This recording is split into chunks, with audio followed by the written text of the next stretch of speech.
জীবনকে আমরা সবসময় যেভাবে কল্পনা করি, জীবন কিন্তু সবসময় সেভাবে যায় না। লাইফে আনসার্টেনিটিটা সব থেকে বেশি।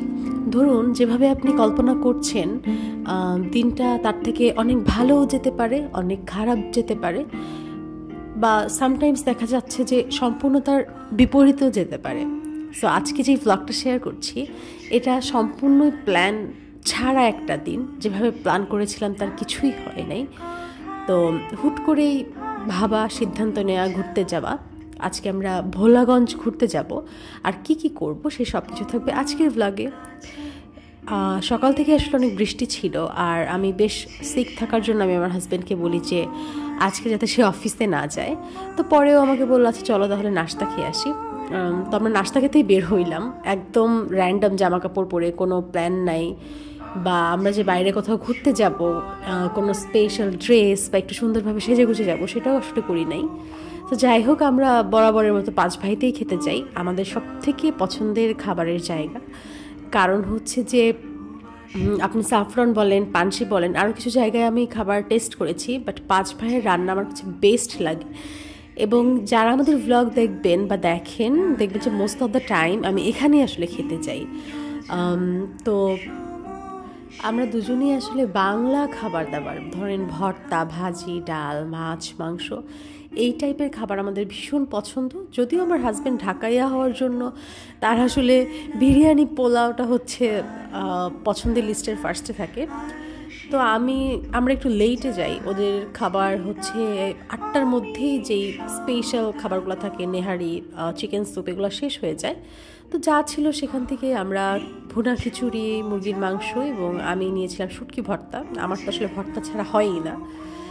এত মজা ছিল, ট্রাস্ট মি। আপনারা কখনোই পাঁচ ভাইতে খেতে গেলে হতাশ হবেন না যে ওদের কোনো একটা রান্না মজা হয় নাই বা এমন কোনো কিছু। যারা ট্যুরে আসবেন তারা অবশ্যই খেয়ে দেখতে পারেন, আপনাদের আসলে মন ভরে বাংলা খাবার খেতে পারবেন। আমি যখন প্রথম সিলেটে আসি, এরপরে হচ্ছে যেহেতু সপ্তাহে 2-1 দিন হচ্ছে বাইরে খাওয়া হয়, কারণ রান্না করা তো কষ্ট, তাই না, সব কিছু মেনটেন করে।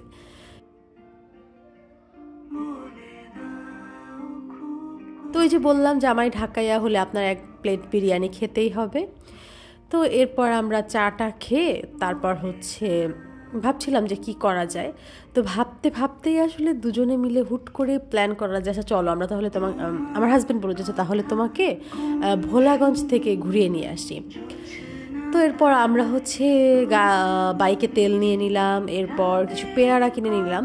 তো আমি ভীষণভাবে নেচার পছন্দ করি, আমার কাছে মনে হয় আমার শরীরকে অনেক বেশি সুস্থ করে দেয়, এবং হচ্ছে মানুষের যত ডিপ্রেশন, মানুষের যত অ্যাংরিনেস, আপনি যাই বলেন না কেন, আমার কাছে মনে হয় নেচার মানুষকে অনেক হিল করে।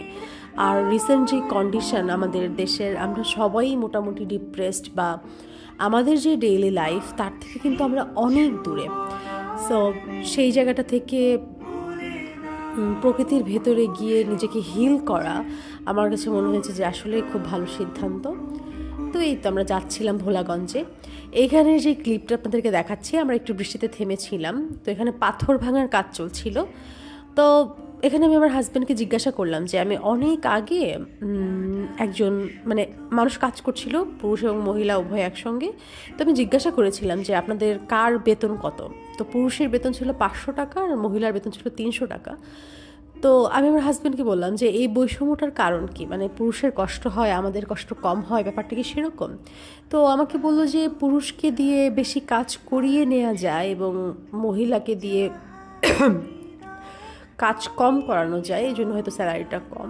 তো এটা নিয়ে আমি আসলে বেশ অনেক সময় পর্যন্ত চিন্তা করলাম যে এই যে মহিলা, তিনি হয়তো সকালবেলা উঠেছেন, রান্নাবাড়া করেছেন, দেন হচ্ছে তার সন্ততিকে ঠিকঠাকভাবে রেখে এসেছেন, তার লাইফে তো আসলে কষ্টটা কম না।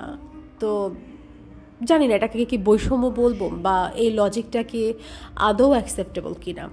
যাই হোক, বৃষ্টি হচ্ছিল, তো আমরা জায়গায় জায়গায় থামছিলাম। আমি অনেক ভিজেওছি সেদিন, আর এই ভয়েসেই হয়তো বোঝা যাচ্ছে যে আমি অলরেডি ঠান্ডা জ্বর বাঁধিয়েছি। আমার আম্মু জানলে আমাকে ফরিদপুর থেকে সিলেটে হচ্ছে মায়ের ধর পার্সেল করে দেবে, আমি শিওর। কারণ আম্মু আমাকে বারবার বলেছে তুমি বৃষ্টিতে ভিজবা না, তোমার জন্য অনেক হার্মফুল, তাও আমি ভিজেছি। তো ভোলাগঞ্জে যাওয়ার সময় এত সুন্দর আই সুদিং নেচার, মানে দেখে আমি জাস্ট মুগ্ধ। যাই হোক, আমরা পৌঁছানোর পরে সিচুয়েশানটা ঠিক এরকম। তো আমি চিন্তা করছিলাম যে এত সুন্দর একটা জায়গা পলিথিন নোংরা সব কিছু দিয়ে আমরা কিভাবে নষ্ট করে রেখেছি। এই জন্য আমি ওই ভিডিও ক্লিপটা রেখেছি যে আমরা তো চাইলে আমাদের সঙ্গে একটা পলিথিন ক্যারি করতে পারি, বা আমাদের যেই নোংরাগুলো আমরা করি সেগুলো পলিথিনে রেখে বাসায় এসে ডাস্টবিনে ফেলতে পারি। দেখেন তো কি সুন্দর, মাশাআল্লাহ সুবহানাল্লাহ, এত সুন্দর জায়গাকে আমি জানি না আপনারা কিভাবে এত পলিউটেড করেন, এত নোংরা করেন। মানে সচেতনতা কেন জানি কোথাওই আমাদের নাই। যাই হোক, তো পাহাড় না এই মেঘাচ্ছন্ন সময়ে একরকম ছিল, একটু পরে যখন রোদ উঠে তখন স্পষ্টভাবে সব পাহাড়গুলো দেখা যাচ্ছিল। মানে প্রকৃতি এত রূপ ধারণ করতে পারে, আপনাকে এতভাবে মুগ্ধ করতে পারে, এটা আপনি যখন প্রকৃতির ভেতরে যাবেন তখনই আসলে রিয়েলাইজ করবেন। তো আমরা ভীষণ ভালো ফিল করছিলাম ফিজিক্যালি ভালো ফিল করছিলাম, মেন্টালিও ভালো ফিল করছিলাম। ফেরার সময় রাস্তায় এই জায়গাটা দেখি, এটা অসম্ভব সুন্দর একটা জায়গা ছিল। আরও কিছুক্ষণ আমরা ওয়েট করি। সো এরপর আবার অ্যাজ ইউজুয়াল আমরা বাসায় চলে আসি। বাসায় এসে একটা ফাঁকিবাজি নাস্তা তৈরি করি, কোনো রকম একটা ফাঁকিবাজি পাস্তা।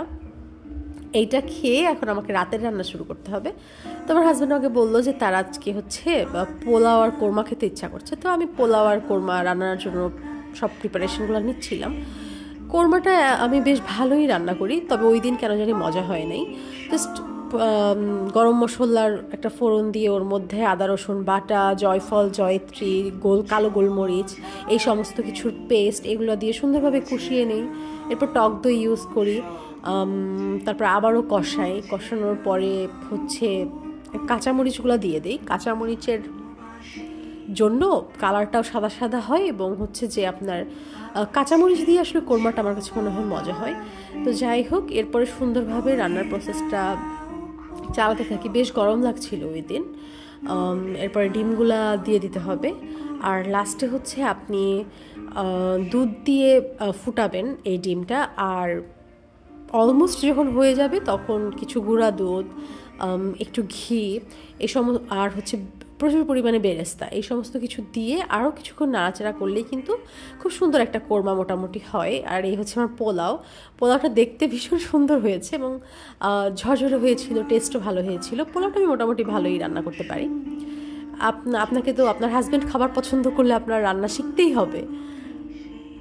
যাই হোক, তো ঘুমানোর আগে আসলে একটু বই পড়ার প্র্যাকটিসটা আমার বেশ ভালো লাগে।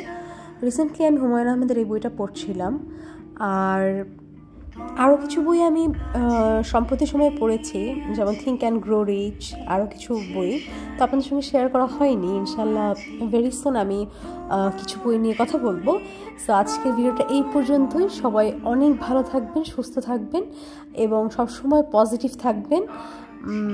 আল্লাহ হাফেজ।